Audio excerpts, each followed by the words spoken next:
Welcome to our channel. Today we how to subscribe to Coursera Plus, complete guide step. In the address bar, type coursera.org and hit enter. Once the Coursera homepage loads, look for the Join for Free button at the top right corner. If you already have an account, simply click on Login instead. Enter your credentials to access your Coursera account.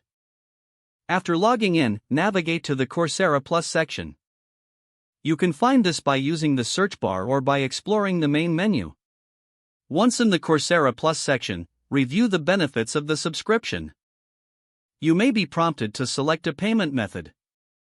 Choose between credit card, PayPal, or other options available. Enter your payment details as requested. Review your order to ensure everything is accurate. After confirming your payment information, click on Proceed to checkout. Once your payment is processed, you now have full access to courses available under Coursera Plus. Explore the course catalog to find and enroll in courses of interest. Take advantage of your new subscription by starting your learning journey. If the page does not load, refresh the browser or try again in a private or incognito window. Make sure you are using the correct email address, then retype it carefully to avoid small typos.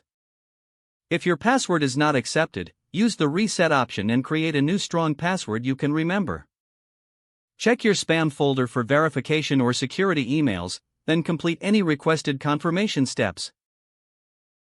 Enable two-factor authentication if available to improve account security and reduce unauthorized access risk.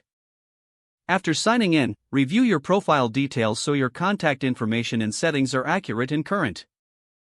If you see an error message, note it down and try again after restarting your device and internet connection. Log out when you finish, especially on shared devices, to keep your account and payment information secure.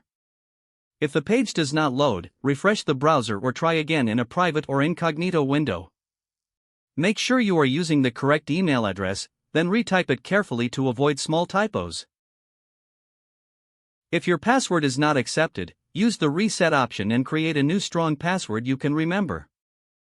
Check your spam folder for verification or security emails, then complete any requested confirmation steps. Enable two-factor authentication if available to improve account security and reduce unauthorized access risk. Don't forget to like this video and subscribe to our channel for more step-by-step tech guides.